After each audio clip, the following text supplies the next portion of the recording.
Good morning, everybody. It's COOLA from Rawstocks and another edition of the pre-market prep. We have a potential interesting week here. I think we all need to be focused on it, as this is at what I would consider a pivot point for the market.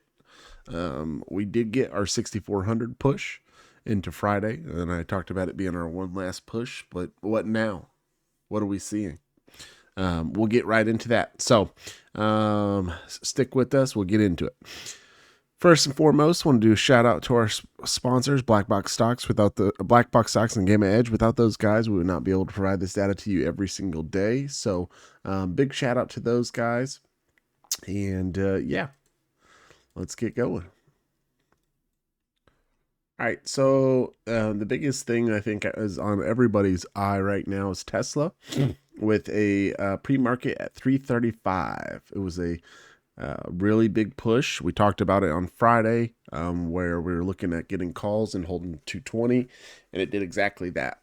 Or excuse me, 320. Did exactly that. Pushed up into that 325, 330 range, and even spiked as high as 335. So now it's opening at its high a day on Friday, and now what? Well, we have a potential bigger push coming. We'll talk about it.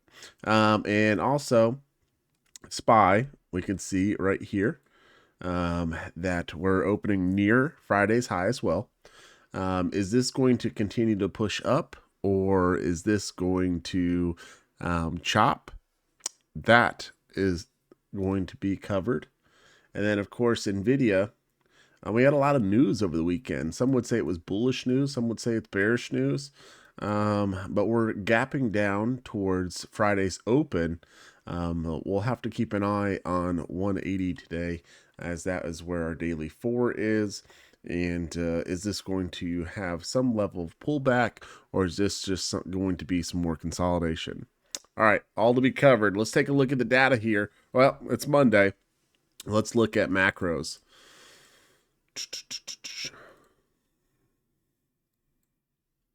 Okay.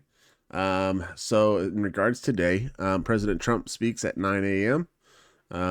This is going to be roughly 30 minutes after the market opens. So expect some volatility around that time. Okay.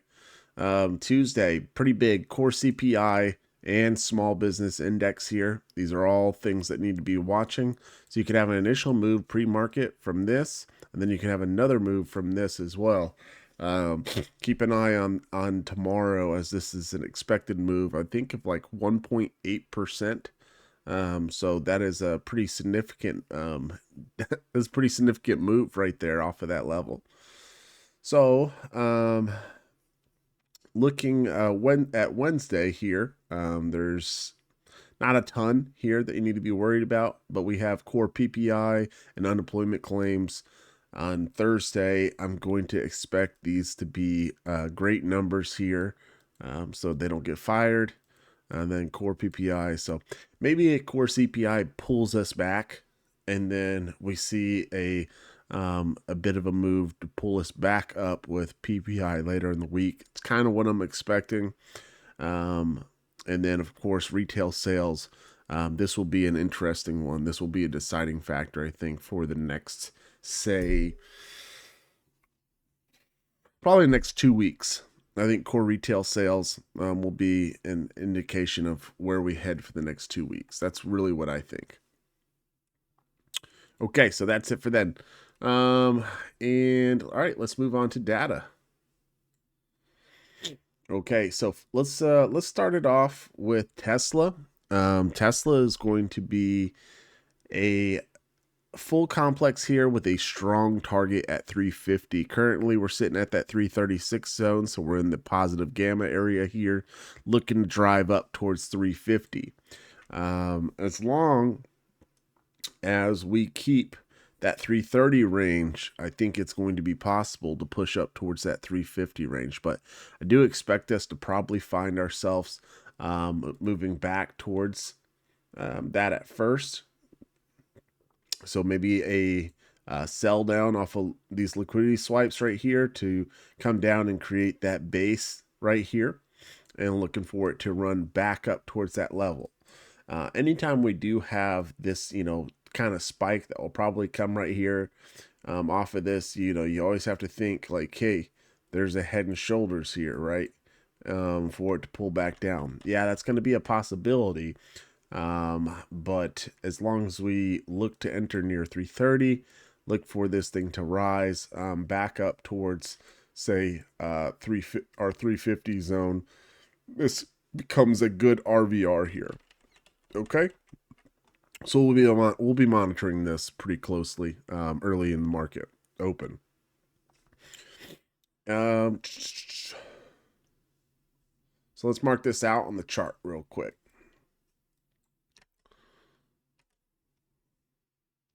So 350, 300, broad range, right? Let's go 350.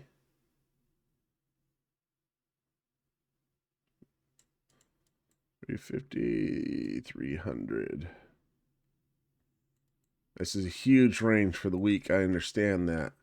But that is the portion of this wedge that I think people are looking at that is drawing us to have such a range here. Fall below it, break out above it. But based on what we're seeing, it's definitely a breakout, not a breakdown. Okay, so gamma wall is going to be here at 350. We're going to have our positive support here at 330. We have our gamma wall down here at 300. And then we're going to have our negative shelf, probably at 320.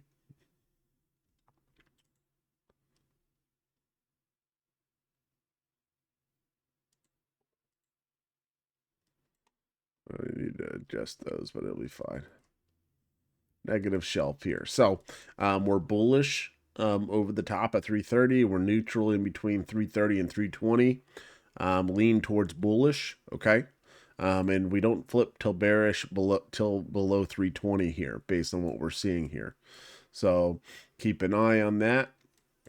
And if we do get a pull towards 320, we'd have to reevaluate based on kind of where the data draws us. But if I did guess, that's going to draw us into a large chop area, maybe even some burn area before it makes a decision, if that's the case. But like I said, I favor the 330 hold and then a look to move up towards 350 today on Tesla. So watch that initial move here. Watch for resistance right here in this 340 to 335 range. There's no doubt about it. But if you do pop 340, I do find us probably making that move towards 350 rather quickly. Okay. All right, moving on. Let's cover SPX. Let's cover. So Friday we talked about this. We were at that pivot point down here. With the potential squeeze up to 6,400. We got all the way up towards that 63.90, 63.95 area, and people were just selling into that. So I'm going to count that as a win for 6,400. And as we stand, I think we're currently sitting right here, virtually right at 6,400 here. So what are we going to do? Well, there's a couple different things here, right? So taking a look at SPX data here,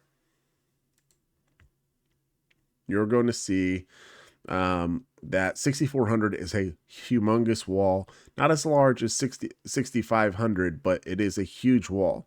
If we do crack over the top of 6,400, I do think that 6,500 is going to be come rather quickly. Okay, but I'm not saying one day, but I will say that that is something we need to watch, okay? As a pop over 6,400 on full complex is a green light towards 6,500, and it is a large draw at that point. Now, once we get there, we're not going anywhere else, not for time being, but that is what we're seeing. You can see into Tuesday that there's a large short here at 6,400, withdrawals at 6,300, 6,280. And nothing further than that right here. But On the full complex, you can see that there's some larger shorts down in this range that you need to be cognizant of. But realistically, especially the 6,000, but this becomes more so JP Morgan's little collar here, and nothing more than that. So looking at today, 6,400 ceilings, 6,360. If we break over the top of 6,400, of course, we could have some level of squeeze here. So I am going to indicate that. Let's see. I had to lock this because it kept moving. Over the top of 6,400 today could introduce a squeeze, and I will mark this out to 6,500. I will do that. But I find that highly unlikely today. Okay. I find that highly unlikely. Best case scenario, I think, would be the previous high here at 62.47 or 64.27, excuse me. But if we do catch that squeeze, that thing can go all the way to 6,500. Okay. You start looking at it on the daily breakout here. You're like, well, why wouldn't it, right? But usually a lot of times when we get towards the high, we find ourselves maybe chopping, pulling back, consolidating for it, maybe at move up towards 6,500 here. So keep an eye on that to be the case. And let's mark this out today. So 6,400, transitional zone is 6,390. So we're going to mark these out. These were previous highs, previous closes. We were watching 6,400 is the ceiling here. We got the gamma wall right over the top of the key level. We'll just put it like that. Our positive support here is at 6,390, which is the previous Friday's close. And then the shelf is at 63, really 63.85, but I would say the real shelf is at 63.80 here based on data. Okay. This would be more so your zero gex, chop it in this area type of deal, burn everybody type of move. Okay. And then your negative 63.60. So this is going to make us virtually like this today. We're just moving that whole range up. And this is where we're looking at right here. Okay. So open here, make a decision on 6,400. If it wants to break out above it, Tesla's running, hey, it might bring it up. If Nvidia bounces, it might bring it up. But as of right now, this is our range. We need to watch this area for a potential chop, potential false breakout. Let some candles close. Okay. Let some candles close. Anytime, if we get above this, if we open above this and push up, I would probably not enter until we got a retest, for the understanding of risk coming here to here or up towards 64.28 or higher, right? So you plug that into your range there. If we slip 6,400, absolutely feel free to go short. Just know that there's support into 63.90.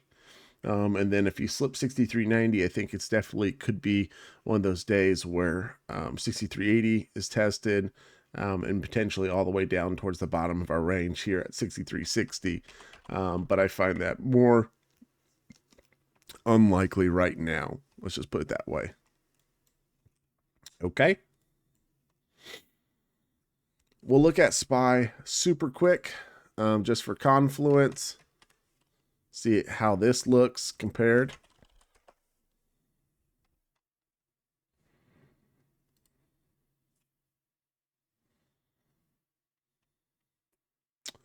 SPY's full complex here definitely has some more downside than SPX. As you can see, there's some super large targets at 625, 620 that are looking to draw us down.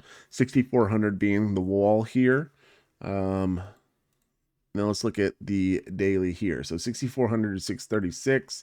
It changes it up a little bit for us.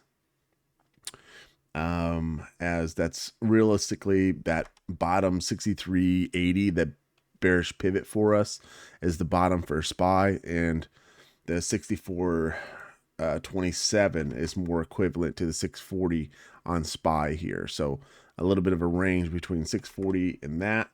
So that's kind of what we need to watch right here on SPY. So virtually what that looks like, it's about where we're at, previous high, right? 69.37 or 639.87. Golly, dyslexic this morning. This is positive support at 638, which is 6,400 virtually, a little over. Bearish pivot at 637. And gamma wall here. Okay. So a little bit different, but not so different. Okay. Because it's virtually saying, hey, yesterday's close is a pivot for everybody, looking to drive this thing back down towards, say, that 636 level, right in this range. All right.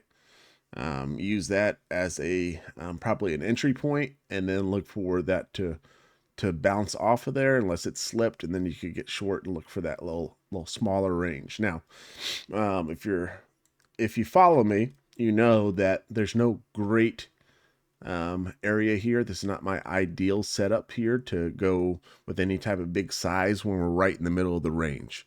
Try to avoid large size when we're in the middle of the range. When we have a clear indication that the floor is somewhere, then I have a lot better confidence in regards to, hey, we're getting in here. Very clear cut if we break below it. But when we're buying in the middle of this range, we don't really have that clear look. We have to be, hey, here's where we want to see hold. This is, this is the idea that we could have to re-enter. Same thing we did with Meta. Same thing we did with Meta on Friday. If you followed me on this, we talked about this thing trying to push below here. Look how close we were to our stop. But ultimately, it came down multiple times. We said, well, we bought on this initial break here at 764. And we wanted to buy at 760, but we were a little late.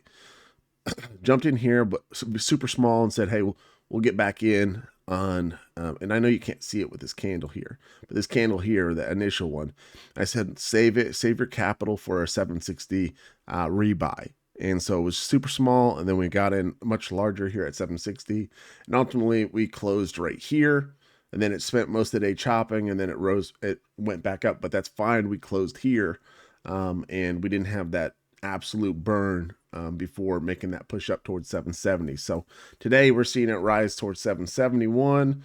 There's a lot more setups to be had, but we're not going to cover this today. So, all right. Hopefully that was helpful. Plants are still pumping, Amazon breaking out. I'll tell you what, I'll do a real brief one. I'll turn on my options levels here. So, Meta potential is 780 here. Let's go to Palantir, whatever.